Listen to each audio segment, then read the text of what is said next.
You hearing that all right? Yeah, Cool. we're live. Oh, good. Good. I was just testing. Passed the first test. Look, everybody's being awesome there. All right, good.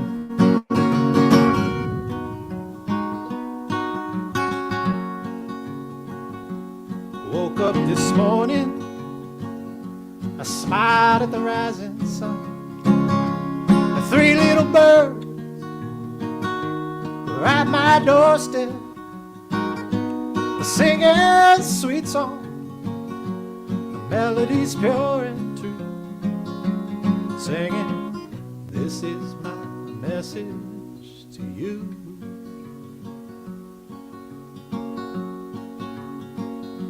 I said, don't worry about a thing, 'cause every little thing gonna be alright. Said, don't worry about nothing. Every little thing gonna be alright. Every little thing gonna be alright.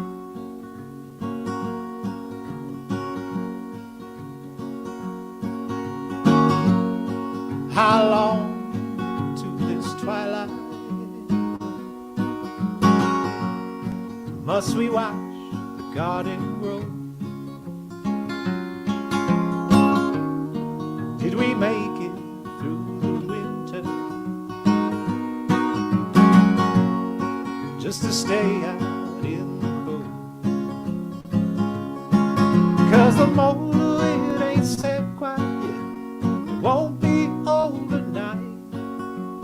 Good strong wind could do me in, happens all the time. Strong man,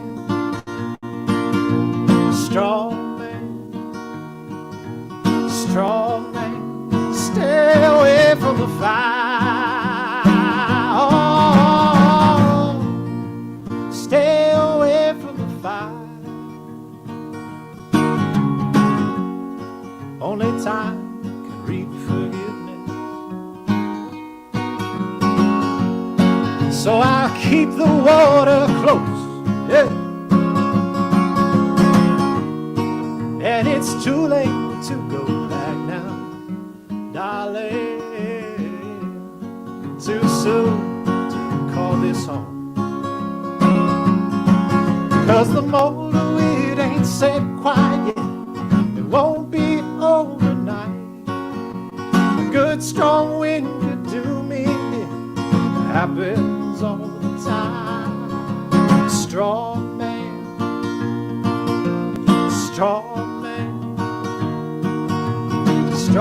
man, stay away from the fire. Oh, stay away from the fire.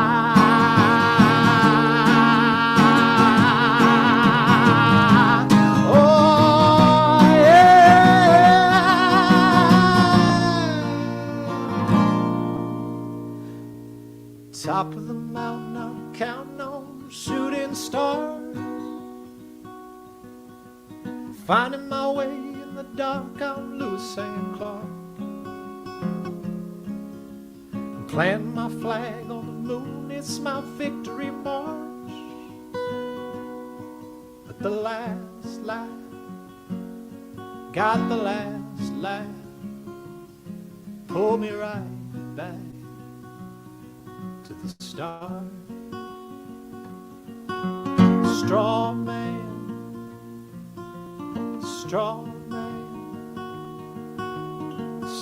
man, stay away from the fire. Oh, stay away from the fire.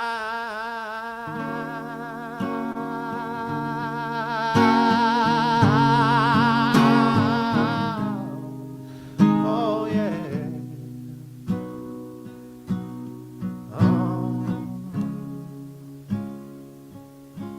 Why don't you take it away? There he is, everybody, Mr. Joseph Mach. Woo! There we go.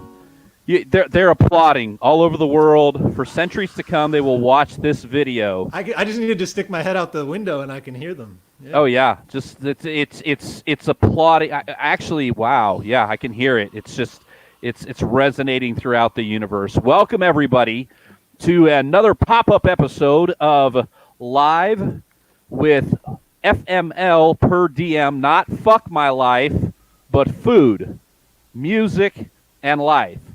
A little bit of an irreverent approach to just living life. And folks, here's the thing: I live life on purpose. I have the privilege of having a lot of great friends, musicians, bearded men, bourbon drinkers, haircutters, and so many more that I'm just like, I can't just sit at home and not share the amazing folks that I have the privilege of having in my life. And one of those folks here is Mr. Joseph Mach. Thank you for bringing us in to the show, and we're going to see him throughout the show. Again, welcome, everybody.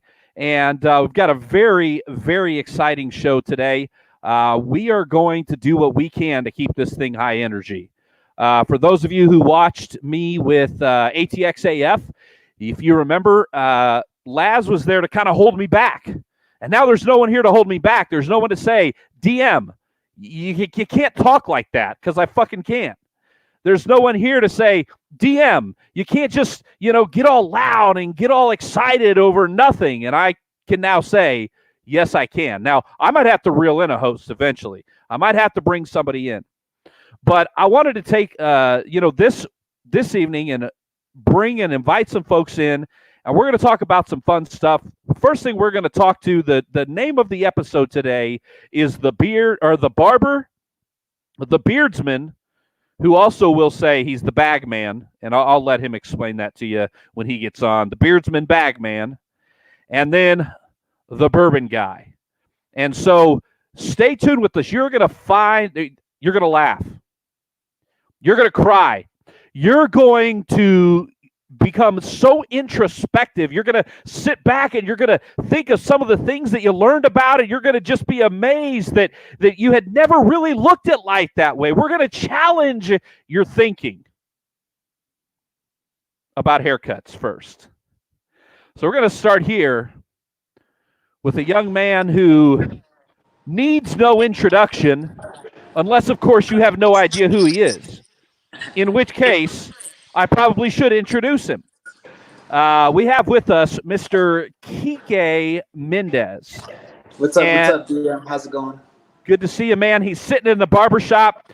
They're getting ready to reopen the barbershops tomorrow. They're spreading out the chairs tonight, 6 feet apart. They're putting in Lysol sprayers in the middle. They're getting their masks and their hazmat suits ready for tomorrow, and ready for the barbershops to open back up.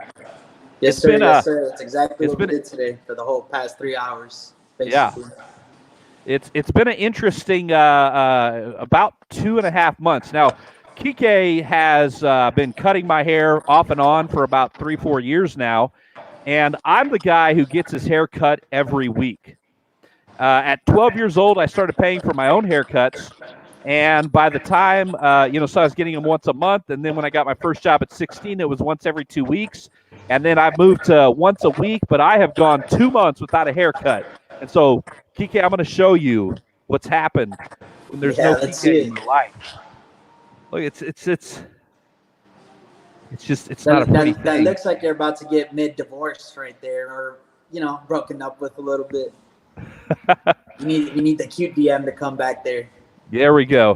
There we go. So that's why we got the hat on. All right. So I want to talk about a few things with you, Kike. Yeah, Get this hat straightened out. The first thing I want to talk about is we're going to talk about and let me pull this over here because we're going to, just look at a few things. And here we go. I'm going to share my screen. And we are going to talk about this wonderful little trend of the home haircuts that have been happening over the last few months. Now, we all know who this guy is here, Anderson Cooper, right? Yes, sir. Anderson Cooper had to cut his hair from home. Now, here's what I want you to do. I want you to, first of all, I want you to, and we'll talk about this. This next segment is going to be called Shave It or Save It. As a barber, I want to know, would you have to shave that dude's head or that lady's head, or would you be able to save that haircut? So we're going to do that here in a minute. Shave it or save it. But first, I want to hear, like, what are you and your barber friends doing in seeing, like, you know, all these like BuzzFeed articles and your friends in social media that they're just like shaving down the middle of their head and just fucking their shit up. What do you guys, what is the barber community saying? So like between the group chat, 15 barbers that I have, I mean, you know, between us, we talk shit, you know, like we're like, yo, these guys literally can't wait. It's going to get harder for us, you know, to fix these haircuts because sometimes it is a little harder. But yeah, there's a lot of memes out there, like the barber post community, barbershop connect all over Instagram and stuff, you know, like don't do it, don't sacrifice your relationship, you know, girls like you with the hair, the beard, etc. You know, I would assume if you try to do your own beard right now, it wouldn't come out too pretty, you know, and there goes the same for the next guy coming in, the bearded guy, sick beard. You know, I wouldn't even try to attempt that myself, you know, being 10 years experience.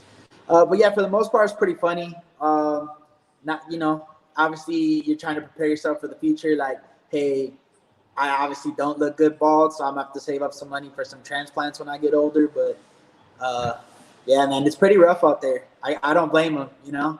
I barely got a haircut myself 2 weeks ago, and, you know, I did it on my own, and then I had a buddy touch it up the other day that we're cleaning the shop here. So you know. Wait, did you guys catch that? He just said, I did my own hair. 10 years, owns 2 barber shops. Probably the best barber, most precise, does the best job. Not probably, the best barber I've ever had. By far. And even he can't cut his own fucking hair, people. Like, can you take the hint? Like, so here's my next question, and we'll see some of these pictures here in a minute. Do you think that the ugly haircut is going to just become a trend, and people are going to come in and say, no, I don't want a smooth fade. Like, I need a bald patch. I need some lines that don't line up. Do you think people are going to come in and it's going to be the next trend is like purposefully bad haircuts? Yeah, I mean, a trend, it's pretty easy to set nowadays, I think. Like, you know, there was a lot of barbers that wore the mask thing before this even whole COVID thing happened. And now that it's a thing to wear the mask, they're technically calling themselves trendsetters, you know, because they're like, hey, I mean, yeah, it took a disease to put them on the mat, but it technically still happened, you know? So they have like their first Instagram pictures, their first Facebook pictures with the mask on. Now everyone has them. Same thing with the haircuts, you know, like, hey, I messed my own haircut up. Oh, well, whatever. It is what it is, you know? And then next thing you know, they're like, hey, we might not even need a barber at the end of the day. I mean, they're always going to be that, you know, that whole group of people that go, hey, we still need a barber. I still need my clean fades, et cetera, et cetera. But then people are weird, you know, especially like here in Austin. It's a very weird city, just like Portland, Austin, you know. Richmond. Richmond, Virginia, exactly. All those. And I see weird haircuts walking around even before COVID became a thing, you know? So maybe you guys are going to find a way to like smooth out the bad, so it's like purposefully bad, right? Yeah, basically. So it'll be like bad, like controlled chaos kind of thing, if you get what I mean. Like the haircut that we're seeing here, it's really not that bad. Like that could pass, you know? Right. I would pay $20 for a cut like that. But, well, know, yeah, if, I mean, if you're paying I would my just price to $35-$50, I would not pay $35-$50 for that. Just because well, yeah, the parts I mean, all wrong, and you know. This That's is pretty bad. This is what I call a supercuts, right? Yeah, This is what you get at supercuts. Supercuts does better than that. So I mean, that's pretty bad. Yeah. So Anderson Cooper is definitely not a shave it. He's a save it. Oh, for sure. No, he has to shave that. That's a start all over kind of haircut. Really? I think so. Yeah. Now, like top and everything, or just like bald fade down in. No. I mean, I could save it. Yes. Can he save it himself? Probably not. He'll end up pretty short, pretty bald for sure. Hey, you got a lot of homies checking in. Andres from Chicago. Yeah. I'm assuming he's one of your Chi-Town boys. Marisol checking in. Chris Rios. Yeah, he's a barber. Chris Rios is a barber. What's up, Chris? Yeah, so you got some buddies checking in. So good to have these. And Scott came on. He came on a little early, so he was excited for the show. So we appreciate you coming on a little early for the show. And so we're going to roll into the next segment. Next segment is shave it or save it. So Kike Mendez been doing this for 10 years. If this person walked into your shop, now when I mean shave, I'm asking, are we shaving from the bottom to the top? I'm not saying do we need to bald fade down. I'm saying does this guy need to walk out, or does this lady need to walk out looking like Mr. Clean? Or can you do something to kind of make them look good until we get them back where they need to be? All right? All right, for sure. So let's go through COVID cuts. The shave it or save it edition. All right, so on the left here, what do we got? We got to shave it, or do we have to save it, or can we save that? No, on the left you could for sure save that. Because he didn't mess the top up. Yeah. You just have to bring it up pretty high. You know, that's about it. Okay. That's easy save. Old girl here. This probably isn't like a complete shave, but. She ain't gonna look. She's not gonna be long hair. Have that long, beautiful hair anymore. I mean, no. She's gonna have bangs for sure. You know, either that or. I mean, no, you can still save it. It's not too bad, but she's gonna have some sort of bangs, a little bit of face framing here and there. But I mean, really, I don't think I've seen girls walk around with a lot of bangs too much. I mean, unless you're from Austin, you come over to the east side. There's girls with bangs all over the place. But yeah. I mean, that's not too bad. You could save that for sure. All right, we got ourselves a bad faux hawk. Can we save it or can we shave it? Do we got to shave it? Nah, we could save that too. Really? Even with that up there, look at how high he went right there. Yeah, he scalped himself pretty bald right there. Yeah, so I mean, you could save it, but it ain't gonna be a mohawk. It's gonna be like, I mean, it's gonna be a real skinny mohawk, little faux hawk look. But you know, we could get there. But nah, that's pretty bad. That's close to a shave. Yeah, I would shave it. I wouldn't even want to try to attempt to save that just because it'll look weird. Here we go. Right across that line there. Oh, yeah. Easy save. Easy save. Yeah, easy save. Let's see. What do we got here? Save it or shave it? I'll shave it. Shave it. No point on that one. Can't even help this guy. Poor guy. He's helpless. We've already had this one. What about this? Oh, hold on. Let me zoom in on that because I can't even tell what happened right there. Oh, I could zoom in. Okay. So we already saw the guy on the left. I'm talking about the two on the right. Yeah. No, I would shave that. There is no possible way you could save that haircut at all. What about what mom did to Junior here, or dad? I honestly, I've had haircuts like that come into the shop before. I'll cut up, you know, little Mo, little Joe, and then they leave out of the shop fresh. They come back, and their dad's like, "Hey, I need to get his haircut done." I'm like, "Wow, what happened?" He was like, "Hey, he got motivated by you. He tried to draw himself, give himself tattoos, and try to cut his own hair, and he did that." You know, and I'm just like, Kike's out there inspiring kids to mess up that sounds like a business plan. Well, my little sister shaved off her own eyebrows. You know, girlfriend I had, well, still have. She, you know, I did her eyebrow kind of thing, and she thought she'd be cute, kind of do her own thing, and she shaved off half her eyebrow. And my mom was pissed. You know, she was like, "Man, don't leave anything. Don't leave nothing that shit's laying around, et cetera, et cetera." A bunch of stuff. And then one of the barbers that works for me, she said, just end up getting them all ball fades. Just shave them all. Yeah, Stephanie. Yeah, Steph. Stephanie, thanks for that shout out.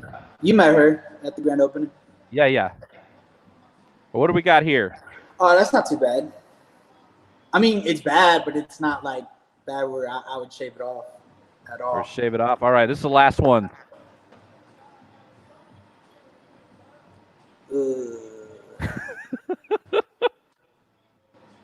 The two and the left and the right, I could fix those. Yeah. It'd just be really short. The one on the right, too weird. He wouldn't like me if I tried to fix it. He wouldn't. The fact that he has that long hair, that's way past 2 months. It means he likes it maybe long. Yeah, I wouldn't even try to fix that one there. All right. So for those who, because not everybody is in Austin, not everybody's in Texas where they can go get haircuts. This is all, there's some, Michigan, they probably can't get haircuts till 2022. Yeah, you know what I mean? Chicago's Like, pushed back too.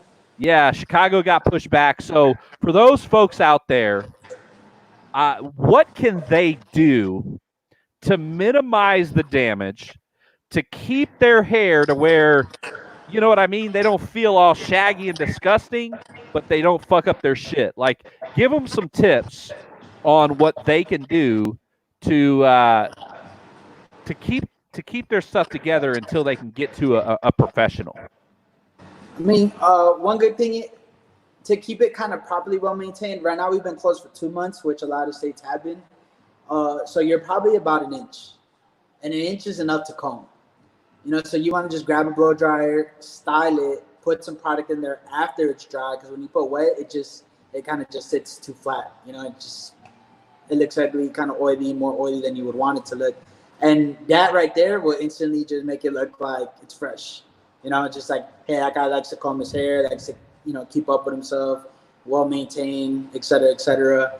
The sideburns, use your finger, level them out, put it there, put the razor, edge those out so they're not like all choppy. You got a nice clean line. You can do it with the simple 4, 3, 5-star, 5-blade, $1 disposable razor. As for the back of the neck, that's where it gets hard, because that's where everyone gets like itchy, like, oh, it's starting to get into my collar, et cetera, et cetera.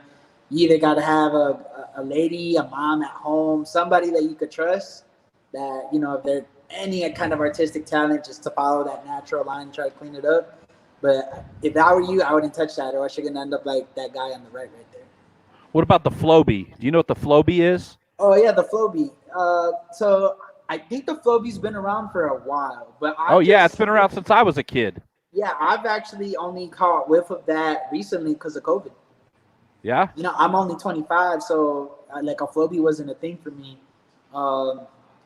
Yeah, I mean, I've never seen anyone try to attempt a haircut with the Flowbee, actually, which is kind of surprising, especially with this COVID thing. I would think that, like, the barber pages would be all over that, like, hey, check, like, a Flowbee haircut challenge or something. But yeah, I didn't see anything. There's a self-cut challenge, but that's about it. All right. Well, Kike, thanks for coming on. I know you're excited. I know you got some stuff to do to get ready for tomorrow. I appreciate you, sharing some tips. Guys, this is what he's saying. We're not used to, especially those of us who keep cut up. I have never, since I've been 12 years old, been able to comb my sides back. That's what's been driving me nuts. That's what's almost got me. I got that wall home haircut system, and it's got like the left and the right, that like kind of the natural fade thing that you know what I'm talking about, where it's like starts with the combs and then goes up. So as a matter of fact, everybody, you might not know that. Well, you don't know this, but we were going to attempt to do a virtual haircut where I was going to lay out the wall system, and step by step, Kike was going to show me how to do the hair, but we didn't have time, and now I don't have to do it. I'll see you tomorrow, Kike. Thanks so much for coming on, man. For sure, and appreciate you guys. All right. We're going to bring back on Mr. Joseph Mach here in just a second. He is going to bring us into the next little section. Give me just a second here. All right, Joseph, sing us into the next little section. Yeah. And we've talked to the barber. We're getting ready to see the beard. All right, this one will go out to the barber. I've been considering just getting the shaver and going for it, but I'm kind of glad I hung on to it for now. At least it's nice to hear that. So this song has one line in it that is dedicated to the barber. The rest of it is dedicated to the times that we're in. And I've been working on like a remix of this, so just think like a dance beat in the background. Mother, mother, there's too many of you crying. Brother, brother, brother, far too many of you dying. You know we got to find a way to bring some loving here today. Father, Father, we don't need to escalate. Said war is not the answer. Only love can conquer hate. You know we got to find a way to bring some loving here today. Picket lines and picket signs. Don't punish me with brutality. Talk to me so you can see what's going on. What's going on? What's going on? Hey, what's going on? What's going on? Oh, mother, mother, everybody thinks we're wrong. But who are they to judge us? Simply 'cause our hair is long. You know we got to find a way to bring some understanding here today. Oh, what's going on? What's going on? What's going on? Tell me all. What's going on? What's going on? What's going on? Yeah.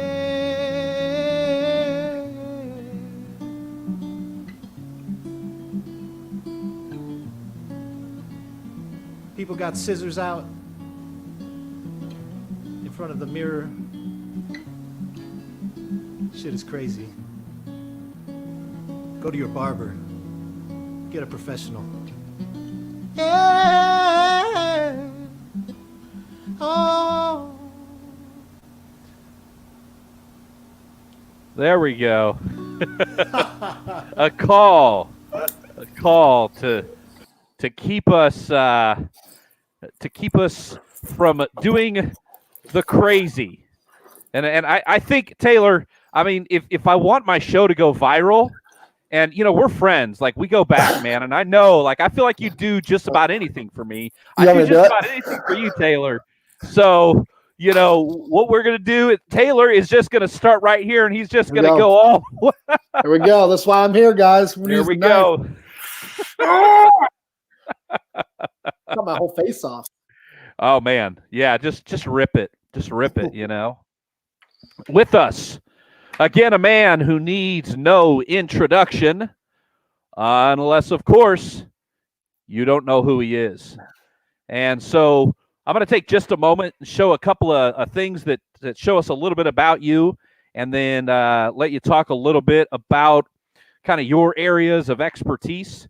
And so let me share my screen here again. And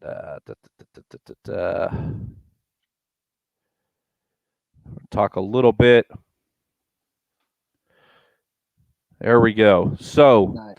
Mr. Taylor Welden, first of all, you are the vice president. Yep. I apologize. Brian there. It's all good. He's the president of the Beard Team USA. Beard Team USA. So, you know, we've definitely got some interesting characters here. That, I mean, I'm guessing these are your cronies. These are the guys that they are, man. You go grab beers with, you walk around town with, and let's be honest, when you guys walk around town, whatever town, I don't care what town it is, anywhere in the world, what is the reaction like? Man, I'll do the. Look at that. Am I doing it right? There you go. Man, the thing that I think we get the most is ZZ Top. ZZ Top. We get that shit all the time, man. That's always that's the most common one. One of the funniest times was we were in the Austin airport flying to a beard contest in Charleston, South Carolina, and someone they started yelling at us. I said, "Oh, ZZ Top, ZZ Top," and we're like, "Actually, ZZ Top's right over there." We went over. We actually know Billy Gibbons, who's been a judge for our contest before, so we went over and hung out with Billy Gibbons, and they were just like what? Like I was calling you guys ZZ Top, and now you're like, yeah, don't worry about it. Kind of weird. Wilbur says we do what we want. Yep, Wilbur is a member of the club. He rules. So tell me about bearding the sport. Yeah, that's how did bearding become a sport? Oh man, so I mean, as a whole, or for me, or Well, let's start as a whole, and then it crescendos obviously to you entering it. okay. I mean, there was it's kind of like AD and or BT and AW. So before Taylor and after Weldon is what I understand. Well, so these beard contests, they've been going on. I mean, if there's a way to compete in something, people will compete. Like I used to watch this show. These guys would grow green beans over in England, so you can grow the longest green bean. And so there's contests for everything. The cheese rolling, which I highly recommend over in England. They roll a wheel of cheese down the hill so you can get it first. They break their necks and all sorts of stuff. But so people will compete in everything, man. And people have been competing in these beard contests. I mean, as far as we know, back in documented back in the 1800s, probably back to the Roman times. These contests have been going on for ages. And as far as a relatively organized situation, 50, 60 years ago. And I kind of got wind of that. And I've had facial hair since I've been like 12, maybe. 12? Yeah, dude. And it's like, I say that and people are like, oh, wow, you're bragging. I'm like, no, dude. When I was 12, I was embarrassed as hell, man. I was in middle school and none of my other friends had facial hair. And granted, I just had 5 o'clock shadow, but I had it every day. And I had to learn how to shave. Side? Like we all had the little not all. Oh, man. Mine was if I could have grown a mustache when I was 12, 13, but I had to shave it every day so I wouldn't grow a mustache. And that was the big issue is I was all nervous. And if you look different than your peers when you're 12 or 13, you're all freaking out and fucked up in the head. So, I mean, I was trying to shave as much as I could so no one would ever see that I even had stubble coming through. Right. And it would freak me out. And now I'm just like, man, you know what? Fuck this. And it all started back when Amazon, you ever heard of that company? A time or two. Okay. So Amazon, remember when they used to just be books? That was the thing. They were just books. So I was on their primitive ass website and I was buying some sort of book that I wanted to read. And back then it was spend $15 and you get free shipping or something. And I was at $14.01. And I was like, damn it, I don't want to pay $6 for shipping. So there was a little bargain discount area on the website. And there was books for under $1. And I bought this book and I still have it. It's this little tiny book. And it's called The World Beard and Mustache Championships. And I just came across it. I was like, oh shit, $1 for a little photo book. I thought it was going to be a big old book. But It was this little guy. And showed up in the mail, and I'm like, all right, these guys are wild, And I always had a taste for the eclectic and a little bit of the weird, So I'm flipping through this book, and I'm like, no, I don't know. I might be 21 or 22. I've had beards at this point. And I'm like, I could do this. I could do that. I could grow that mustache in 3 months. I was like, and that guy's a world champion? I was like, this looks pretty wild. I could do this thing. This sounds pretty fucking cool. And then my buddy Brian Nelson, I was working at the farmer's market with an ex-girlfriend of mine downtown Austin, and this dude comes up to me It's one of my favorite stories to tell. So I'm wildly hungover in my early 20s, wildly hungover, and it's like 197 degrees outside downtown Austin, baking on the blacktop, and I'm just dying. And Brian Nelson, he walks up to me, and I'm with my girlfriend, and I see this guy with this big beard. I have this big mustache at the time. And Brian walks up to me, and if anyone knows Brian, they know his cadence or whatever. But he's like, "Hey, man." I was like, "Yeah, oh, hey, man, how's it going? How you doing?" He's like, "I'm good." It's like, "Nice mustache." Like, "Cool, man. Well, thanks. You got a really great beard." And he's like, "Yeah, thanks." He's, so you should come with us to Norway. Like, what the hell you mean, come with us to Norway? Who's we? What the hell are you talking about? And he says, there's a World Beard and Mustache Championships. You should come with us to Norway to compete. I was like, all right. And that's basically been how I got into the whole bearding thing, I would say, is that little first interaction with Brian at the farmer's market when I was super hungover. And yeah, it's been nonstop ever since. It's been a lot of fun. Now, I know that 2 years ago, you were what year was that? So I've competed in, are you talking about the nationals? Yeah, 2 years ago you were like the national champion. Yeah, so that was I competed in a few nationals before in Lancaster, Pennsylvania, and Las Vegas. And I didn't place there, and then it was held in Nashville, Tennessee, at a small place called it's also known as the Grand Ole Opry. The Ryman Auditorium, Ryman Theater. And we competed in the nationals there, and I won the overall title for best in the United States, best in show. And through a twist of fate, I guess, because what happens is when you win the overall best in show championship, in the past, you were guaranteed a trip to the next nationals when they went to a different city or whatever. And I think the next one was going to be Los Angeles. And that one never happened. So I stayed national champion by default the next year because there was no national championships. And then after that, there was still not another one. And then by this weird, however things worked out, we ended up basically taking over the national championships. So now myself and the team that you just saw there that you're scrolling through, we all run the national championship. So I can no longer compete, but at one point, maybe 3 years ago, I was the national champion for 2 or 3 years running. Pretty awesome. Pretty funny. Wow.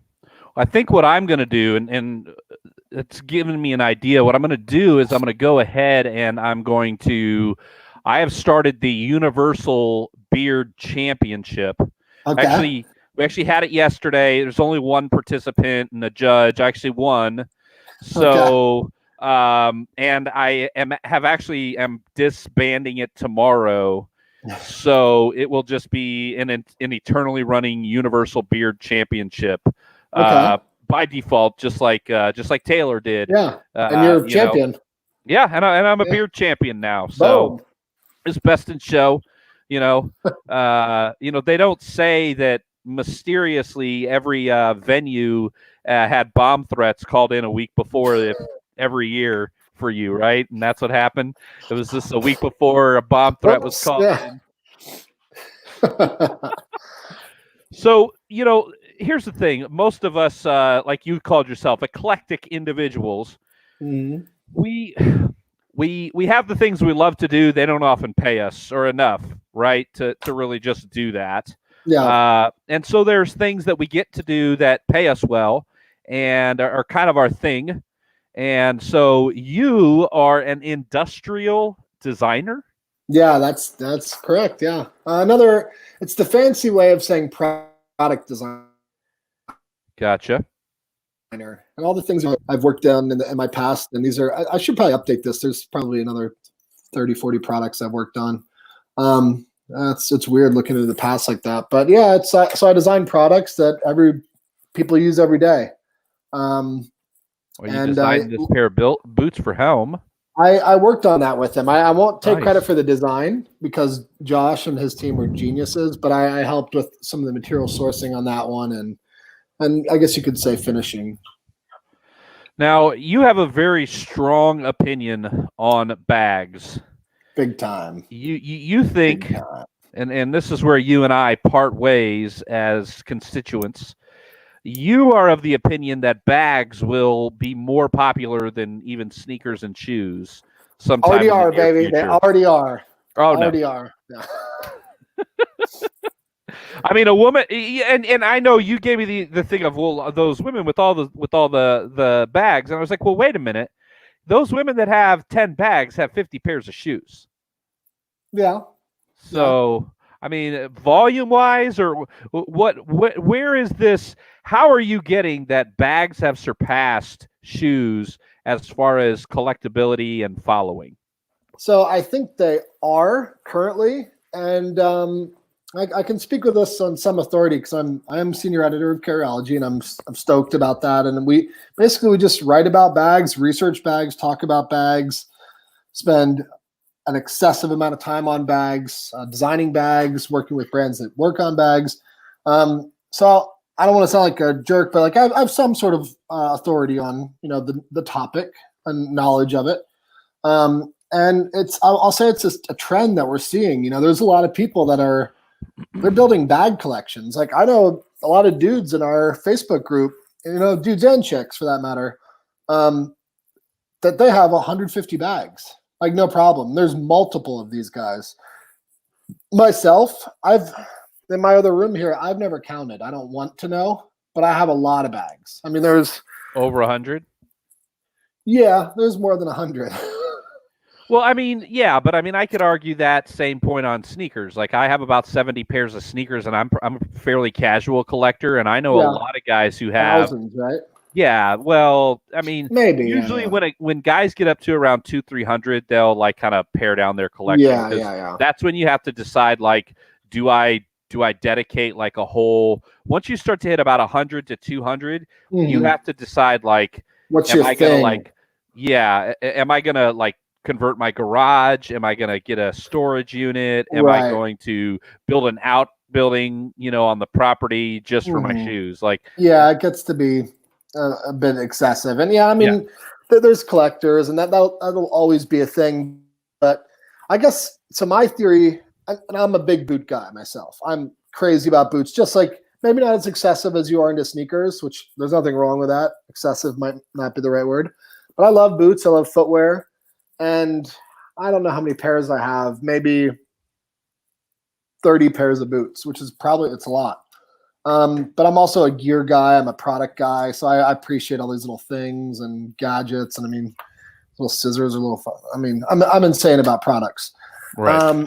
And so my theory behind this thing is I'm not going to discredit how important footwear is. If we're all walking around in public, downtown, and city streets, or in nature without footwear, we're going to have bad days. Like our soft little stupid feet, they're going to get jabbed up by glass. We're going to step in dirty, gross needle puddles and stuff like that. We need shoes. Needle puddles? Needle puddles. They're all over downtown Austin. Dude, they're everywhere. It's epidemic. The needle puddle epidemic of Austin, Texas. Dude, it's so bad. So we need shoes, all right? And I don't discredit you there. And I'm not going to discredit that they're a part of style, a functional fashion. How's that?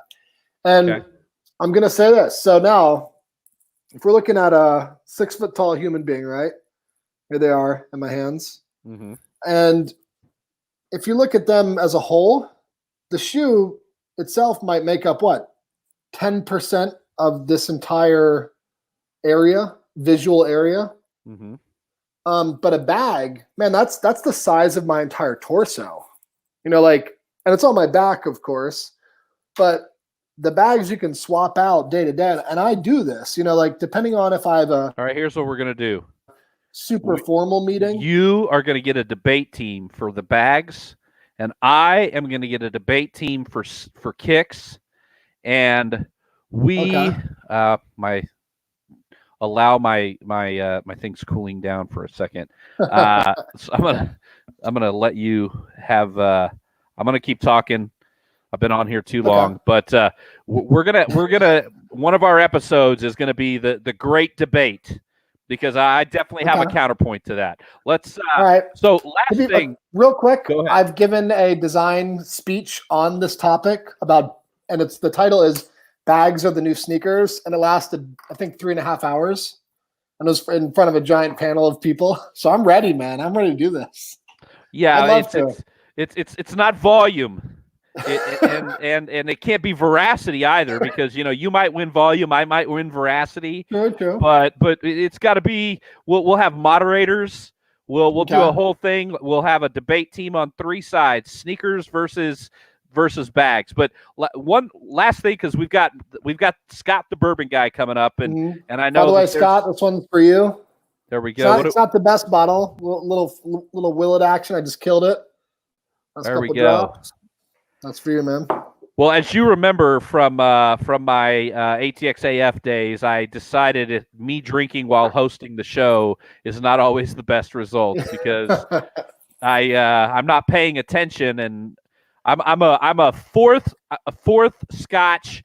I'm a jackass kind of guy. You know what I mean? Like, I get angry and I'm just like, "Fuck you," for no reason. So I kind of had to. So yeah, I just grabbed a big. Oh, you can't see it, but anyway. So the last question is, and I know exactly what you're going to say. All right. Or I think I do. But if I'm just the everyday man, what is the ultimate bag? Oh man, come on, bro. If I just want to dip my toe in the water and say, okay, I want to start the game, I'm going to go out and get one bag. And it's because a lot of things I've seen, and I pay attention to carryology. I'm in your Facebook group and stuff. It's all about like what you put in it and the functionality of it, and how you can take a bag that's 2 inches by 3 inches and pack 8 weeks worth of clothes in there, and all of that kind of stuff. We've already got opinions coming in, but let's Wilbur nailed it, man. And it's like I can never say my favorite bag. I don't have one. I'm not asking impossible. I'm asking for the starter bag. I think what Wilbur just nailed, that's going to introduce you to a lot. It's going to open up your world and your mind to a lot of different ideas about bags.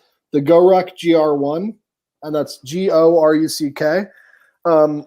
It's an American company, and it's a military-inspired bag made for everyday people, civilians, that is really brutally tough, really amazingly made out of 1,000 denier Cordura nylon. And you can travel with it. You can use it as an everyday bag. But I think ultimately it's a great place to start, because then you're going to start to understand material. It's a bit of a heavy bag. It's a great bag. Understand organization. And you're going to start to realize, most people, I think it's a shocker when I tell them, okay, so I haven't even talked about the price there yet. That bag runs anywhere between $300 and $400. That's, straight off the bat. So most people, I think they're $50, 60, 70, 100. But this will make you realize there's every single bag ever made. They're made by people. There's hand stitched by people all around the world. No bag in history has ever just evolved out of the mud and been picked up by a man and put on his back. Every bag has been made by people. I think some people think there's a machine that spits them out, like in the factories. I think that I've been told that, you just press a button and it comes out the other side. Like, no. These are they're handmade things. So you're talking about all these bags, like all these. If I go get a JanSport, right? That's still made by people. And I'm going to give love to JanSport. JanSport's one of the best bags ever made. They changed the industry. Well, I just mean, if I go grab a JanSport, that was machine made though. But you're talking about still handmade. Still handmade, JanSport. Okay. Yeah, but out of lesser quality material. Okay. Well, there you have it, folks. Less durable materials. Definitely more automated. So yeah, and here's the thing: when it's all said and done, and Taylor, we both know we could just talk for like 5 hours, Forever. like forever. I mean, the guy Forever. just literally Yeah. said, I spent 3.5 hours trying to convince people that bags are the new sneakers. So Yeah. the Still trying. reality is we could just have our own live stream show that just doesn't stop. Like people would just literally just send in a subject. And I think that between you and I, honestly, because I've thought like, who would be the person that would be a great co-host with me? And I was like, I can't have Taylor because it would never end. it would just never end.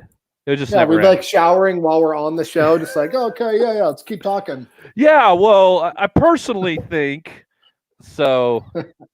Yeah, I'm with you. So I appreciate your time. I appreciate you sharing a little bit about the bearding community. I appreciate you sharing a little bit about the bag community. Is that what you call it? The bag heads? Yeah, I think so. Yeah. Gear The bag nerds, bag heads, bag lovers, bag nerds. Bag nerds. Is that bag geeks? Probably. Yeah, yep. Geeking. I appreciate you sharing a little bit about those guys. We're gonna let Mr. Joseph Mach come on, serenade us, and then we're gonna go into the ever important and stick around if you want to jump in on the bourbon discussion we've got coming up from my bourbon journey. Stick around for that. So let's bring on Mr.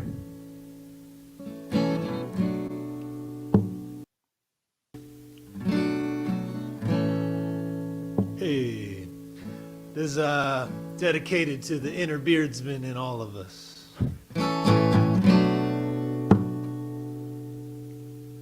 Always leave the flowers on the vine. I've always been a sucker for a dime. Happiness is just a state of mind.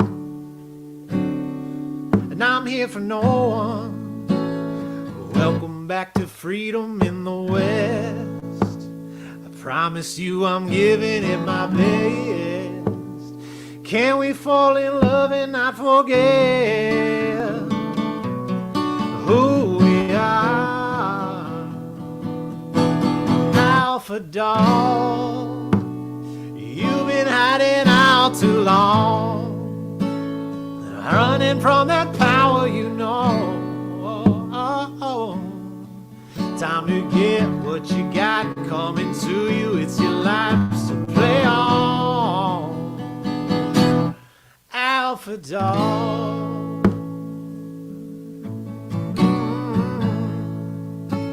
I always stick my tongue out when it rains. Sadness is the hardest shit to change. Sunshine, it don't make it go away. Lighter, lighter, lighter, oh, alpha dog. You've been hiding out too long, running from that power you know. Time to get what you got coming to you. It's your life, so play on.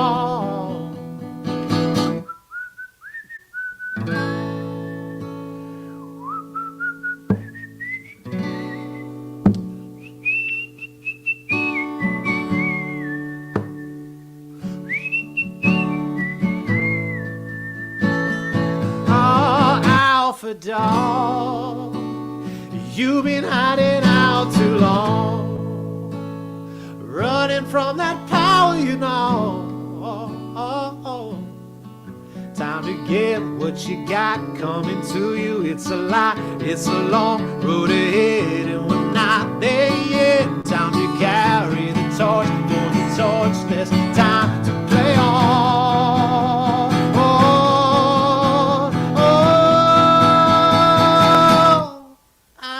Dog.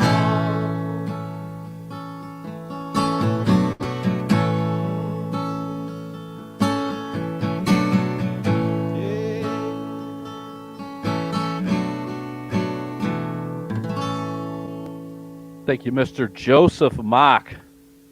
Love this guy. Saw him at the now departed. Oh yes, Dozen Street. R.I.P. Dozen Street. And oh my word, who knows that we're not even talking about it. No. So Moving up, we're going to start talking with Mr. Scott, the Bourbon Guy. And Scott is an individual who I came across. We're both in a group that is live streaming. He's been doing it a lot longer than I have as a wonderful group of people that he follow him. And, I can tell your stuff because, they say you measure a man by the size of his liquor cabinet. And my friend, you have got one big liquor cabinet. Oh, I got to unmute you, don't I? Okay, there you go. Yeah. So no, that's first I have to say those are going to be tough acts to follow right there. So cheers to all you guys. Thanks for having me on tonight. I appreciate it. Absolutely. So, I want to spend a little bit of time, and here's the thing, that we are not a liquor show, so people are coming in more from the perspective of kind of a novice.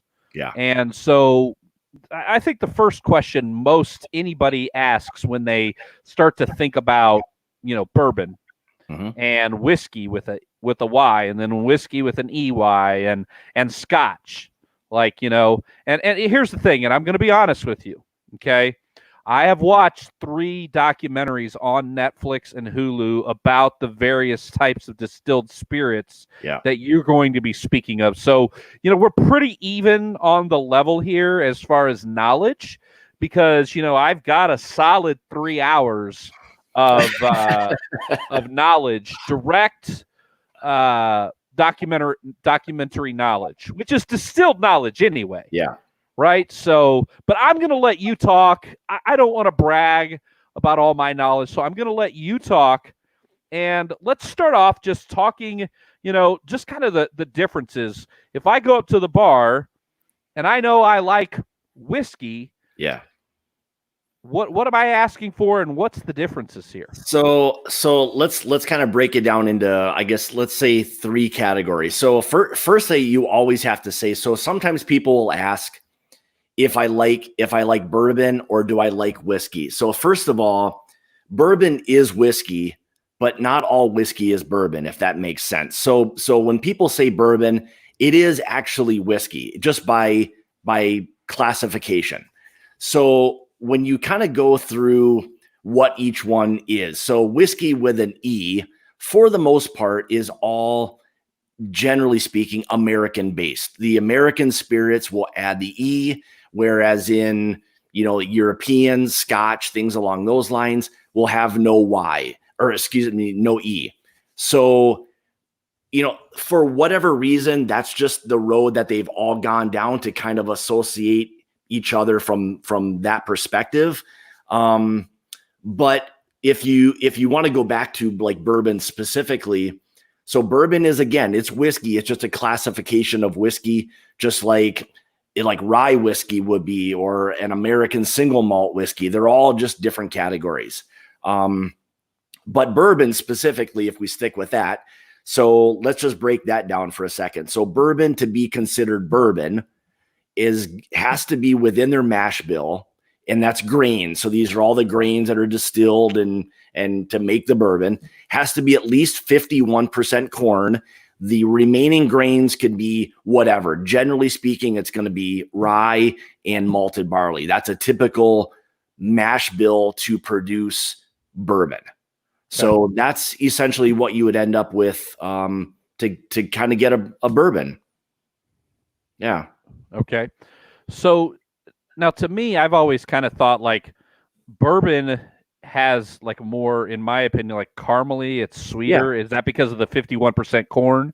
Yeah. So what will happen is, so bourbon, it's, I guess in terms of the classification, so bourbon is specific, or it has to go into a new charred oak barrel or container each time. So when they put the white dog or the white lightning or whatever you want to call it into that barrel, each time it has to be a brand new barrel. So now you've got the char, when they char that inside barrel or toast it with heat, you're going to start to pull out all of those flavors because of that charring. Different levels will create different flavors, and that's how they create the profiles that it is that they're looking for. Now, I think I remember something about all of the oak, whether it's Scotch, whether it's whiskey, whether it's bourbon, they need to come from charred oak barrels from somewhere here in the U.S. Is that right?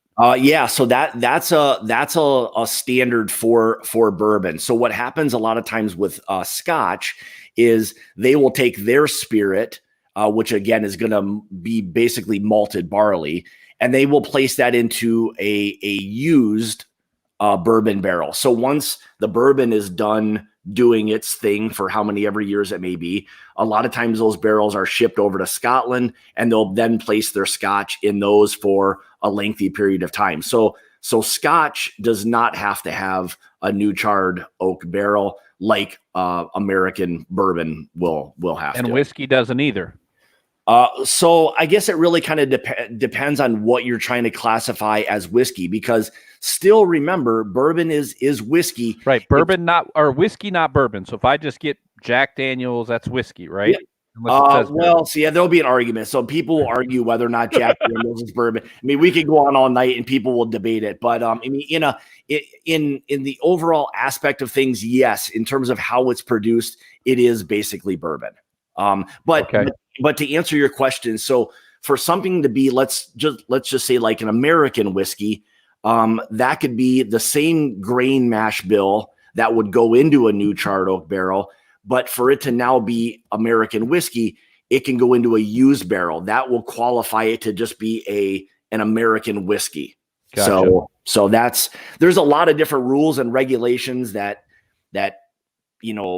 kind of go on to why something's classified as whatever it is. But that in a nutshell, kind of whiskey 101 is how that kind of works. So Gotcha. So bourbon has to be a new barrel. All the rest of them can be a already used barrel. Yeah, for the most part, you're correct. Yeah. Okay. Yeah. So if I'm getting into the game, and I am, like, and I found myself to be bourbon and Scotch, pure whiskey's just, I don't know, the biting or whatever just has not been my vibe. Yeah. And I'm sure you could say, yeah, but have you tried these 300 bottles? Yeah. But if I say in my mind, okay, I like bourbon, mm-hmm. and I want to get some to put on the liquor, put it in the liquor cabinet to where when my buddies come over that like bourbon, I'm going to impress them. I don't want to spend a bunch of money. Yeah. And these are the guys that are going to sip on it. We're not making old fashions or whiskey sours or whatever. If I've got buddies that are coming over and I want to impress them, what 5 am I going to buy that, maybe kind of high to low, that's just kind of like a starter cabinet of bourbon?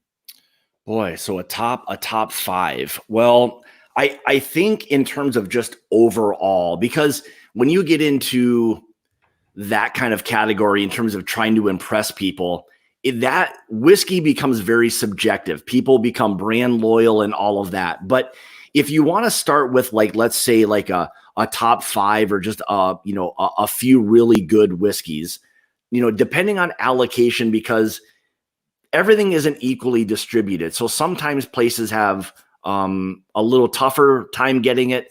But aside from that, you've got things along the lines of like Eagle Rare, which is a really nice, solid, everyday sipping type of bourbon. Buffalo Trace is a really solid one. Old Forester products are a really good one. Again, those are all going to be a rye mash bill. So if you want something that's going to shift over to maybe a little bit more sweetness, you can go to what's basically considered a wheated bourbon. So what that does is that replaces the rye within the mash bill and becomes wheat. So it's softer, a little bit creamier, a little bit sweeter. So, that's kind of what you've got there. But Elijah Craig small batch, they're just very good everyday. They're not going to like blow people away. They're not going to be the ones that people have to wait in line for, but they're going to be really good, solid, everyday drinking bourbons. Okay. Now everybody hears about Pappy Van Winkle, right?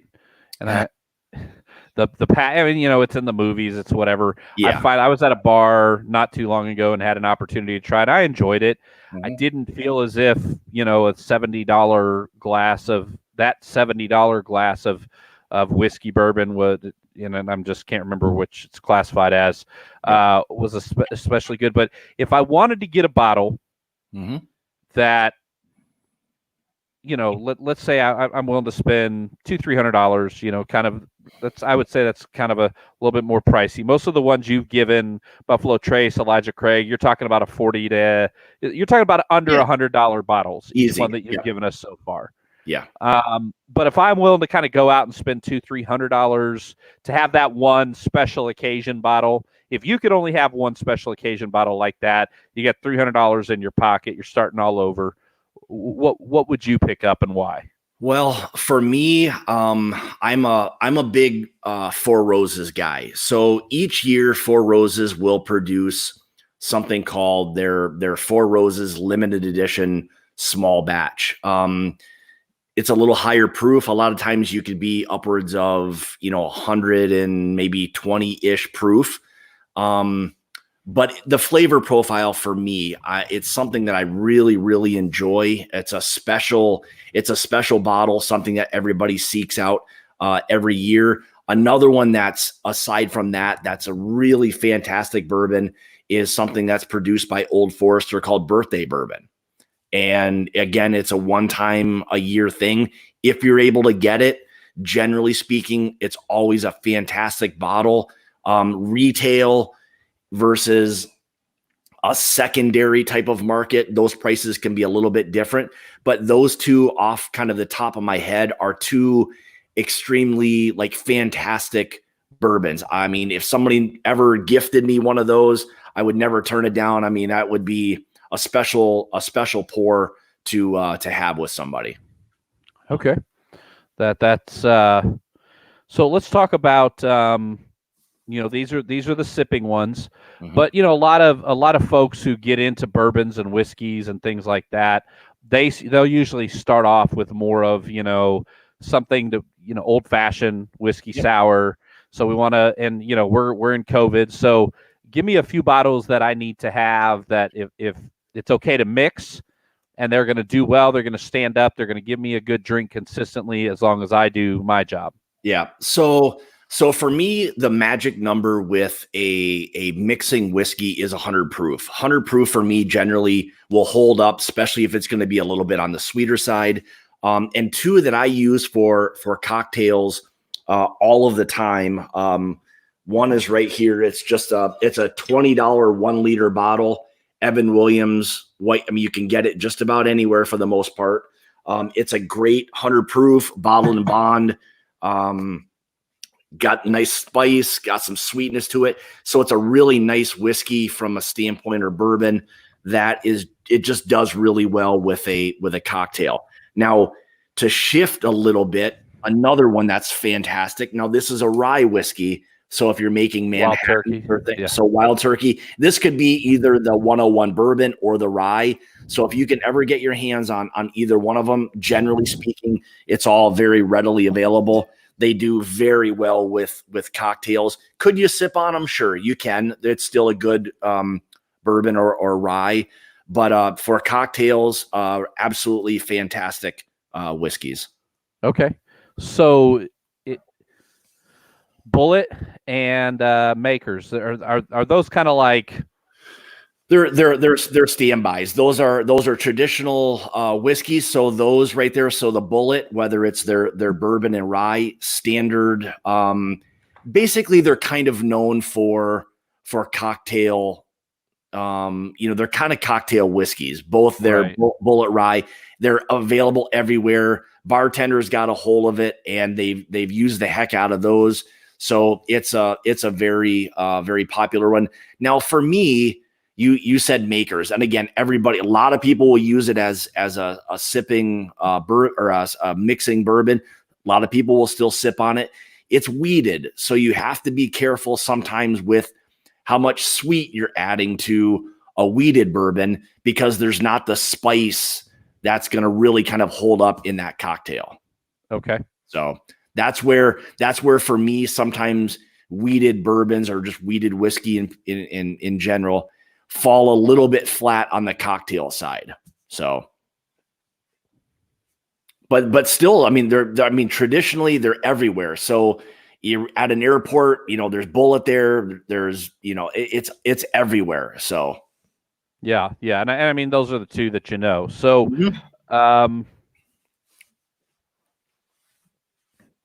give me your and we'll part with this. And you might say, listen, I'm not a bartender, I can't. But give me your like quintessential cocktail with a bourbon.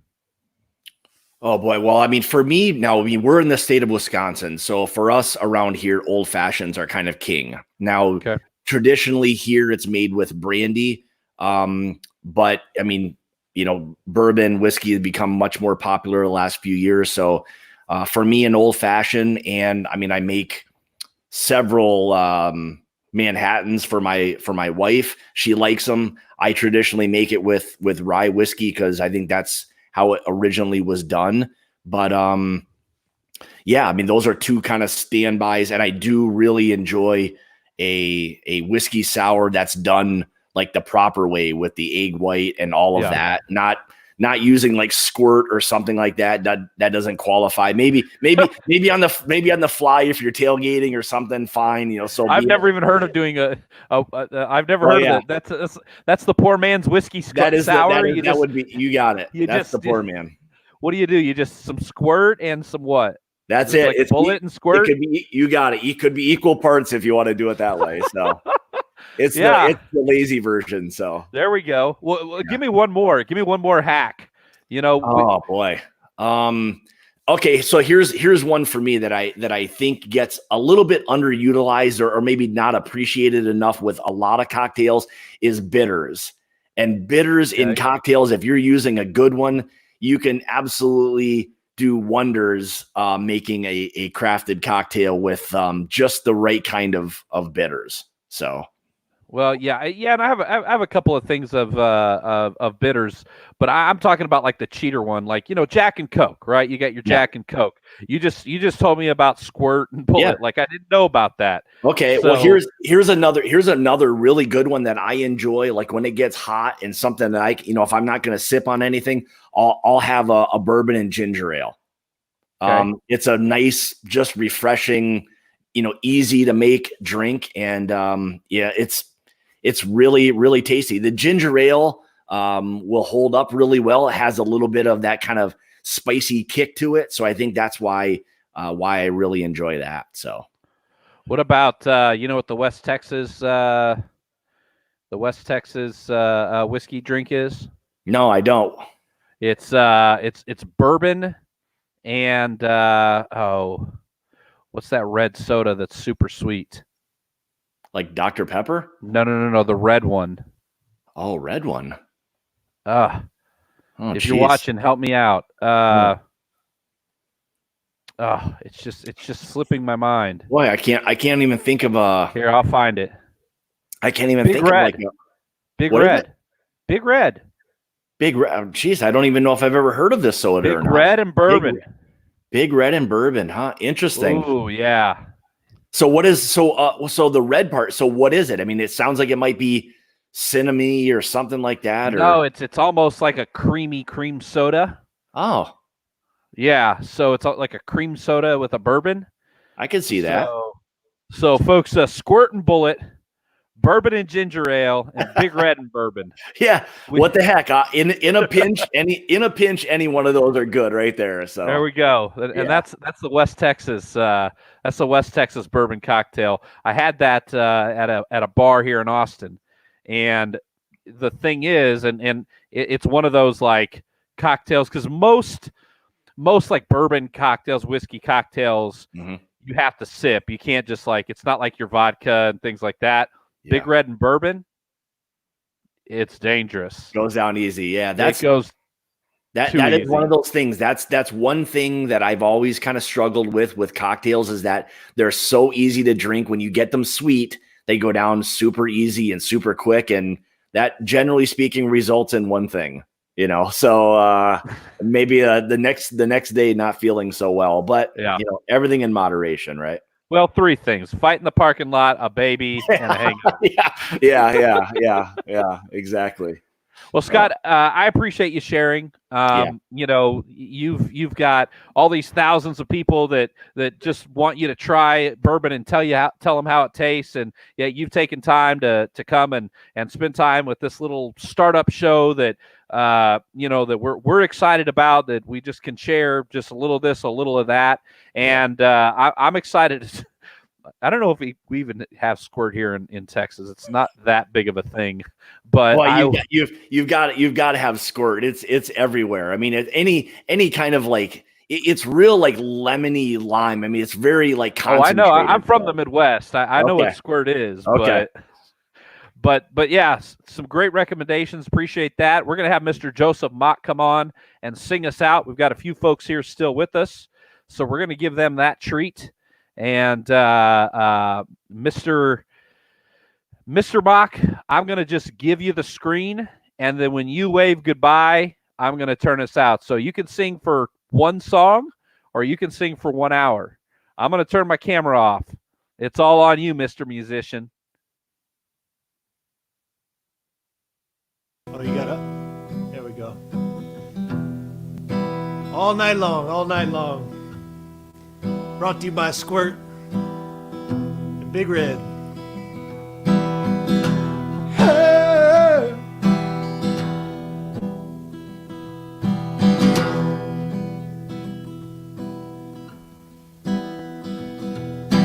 Been out riding solo, midnight on the road.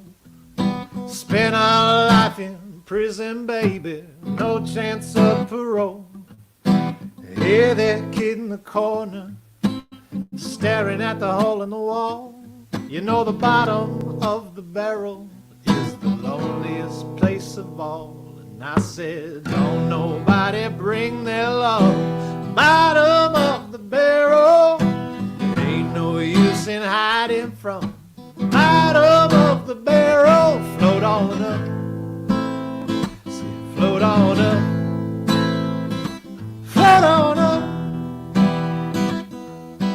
Bottom of the barrel, I ain't coming up for no one. I've been down here for too long.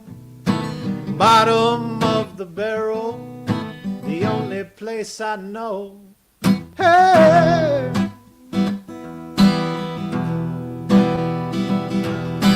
Grew up in a small town, family wasn't close.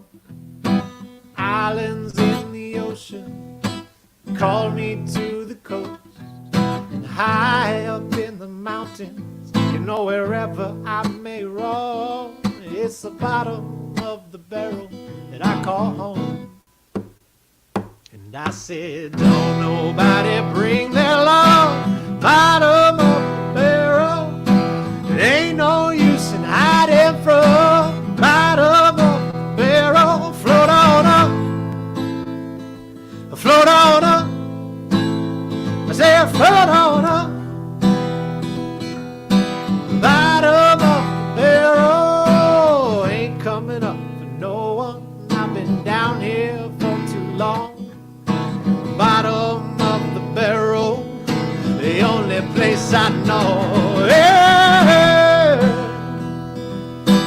Don't you know I need your love, my darling? No, I need your love.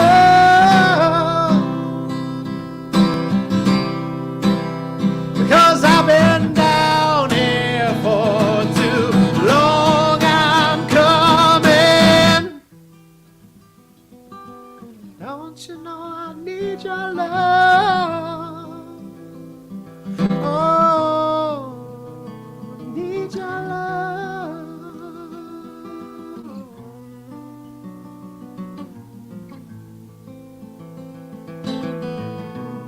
I need.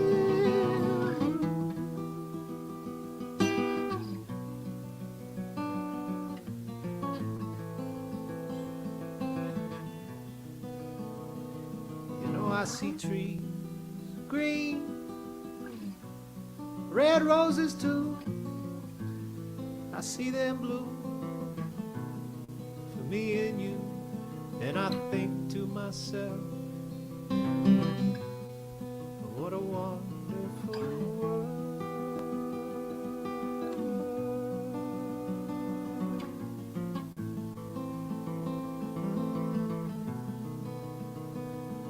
I got food and music and light, bourbon and beards and screens on the other side, and I think to myself, what a wonderful world.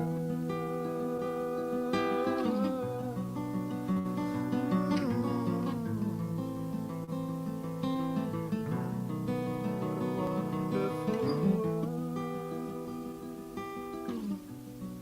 I want to say thank you all for tuning in.